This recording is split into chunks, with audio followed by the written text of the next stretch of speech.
Des couleurs vives, des rayures, du fluo, du noir avec parcimonie, des formes pures, une composition impeccable et une puissance graphique inégalable. Les œuvres de Michel Coirez sont exposées jusqu'au 7 octobre à la galerie Corinne Bonnet à Paris. Alors courez-y, à moins que vous ne préfériez attendre de découvrir sur les murs de Villeneuve-Saint-Georges les personnages de ce peintre qui refuse toutes les cases et toutes les cages. Je revendique le fait d'être peintre, parce que j'aime peindre, j'ai toujours aimé ça. En fait, je peins pour moi, chacun peint pour soi, quoi, pour pas se perdre, pour se trouver, pour mesurer ses émotions, pour passer le temps, pour pas s'ennuyer, pour pas devenir fou. Enfin, il y a autant de raisons de peindre que d'individus, quoi. Et je crois que c'est ce qui fait le prix de ce repli sur soi. Ça répond à la question de Pascal, rester tout seul dans sa chambre, sans faire chier le peuple, quoi. C'est pas autre chose. Donc, tant qu'il y aura des hommes, il y aura des gens qui se tiendront à l'écart et qui n'auront pas d'intervention directe sur leur société, mais qui donneront des messages comme ça, qui seront plus ou moins évalués, interprétés, acceptés, refusés, puis ça leur permet de continuer à vivre. Ma grande influence, ça a été le pop art et l'art populaire. Et dès les années 60, 58, où je suis rentré aux Beaux-Arts de Bordeaux, ce qui m'intéressait, c'était l'affiche. Mon problème, c'est d'exprimer la sensation d'un moment. J'ai suffisamment d'énergie encore pour me dire, tiens, je vais commencer à m'exprimer sur 30, 40, 50, 100, 200 mètres carrés. Ou 21, 29, 7, ça fait combien? 30 cm carrés.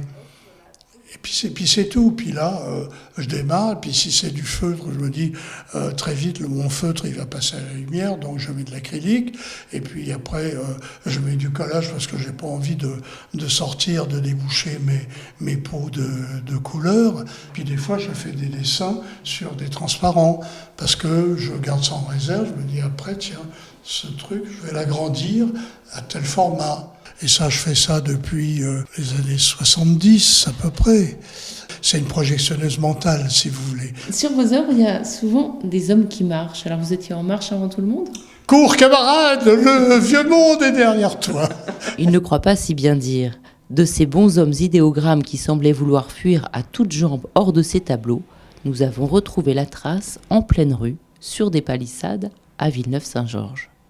Au fil du démarrage des différents chantiers de cette ville en pleine rénovation, les œuvres de Coirez vont cohabiter avec les passants et les riverains en un voisinage familier. Ceci grâce à l'action conjointe de la municipalité et de l'opérateur public d'aménagement du territoire, comme nous l'explique Juliette Vesbuche, la directrice de l'agence Polymago, qui a orchestré l'opération. On a fait se rencontrer une fois Michel Coirez, la ville et Orsa, en montrant en expliquant qui était Michel, sa démarche, etc.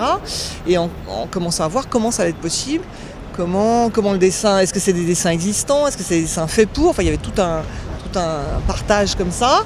Et c'est parti, et ça s'est fait, à ma grande surprise aussi, parce que c'est quand même assez courageux de la part de ces acteurs-là.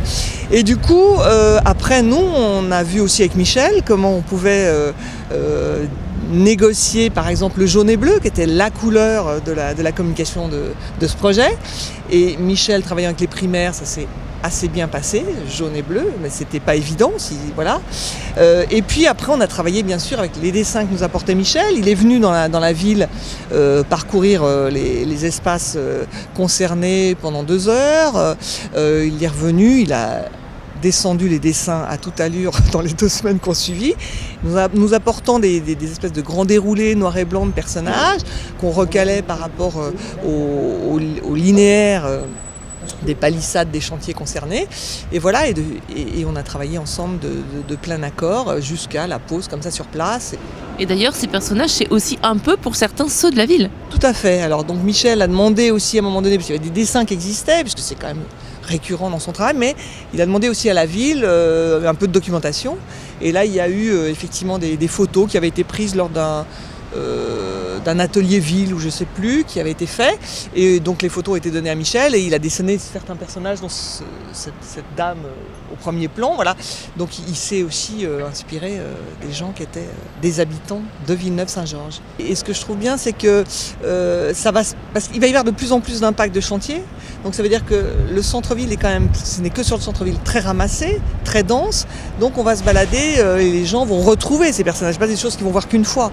Ils vont se balader, retrouver les mêmes personnages. Donc ces personnages-là vont vivre un petit peu avec les habitants de la ville, je pense, de façon très proche. C'est vrai que quand on fait la pause de palissade comme on l'a fait sur la médiathèque tout à l'heure, c'est toujours le moment où les gens peuvent discuter avec vous. Et c'est vrai que c'est toujours très très bien de voir les gens qui disent « Ah c'est beau, ah on est content, ah il y a enfin des belles images qui sont mises pour nous ». Il y a une gratification de la population, je pense. Après, il faudra voir plus tard comment ça se développe.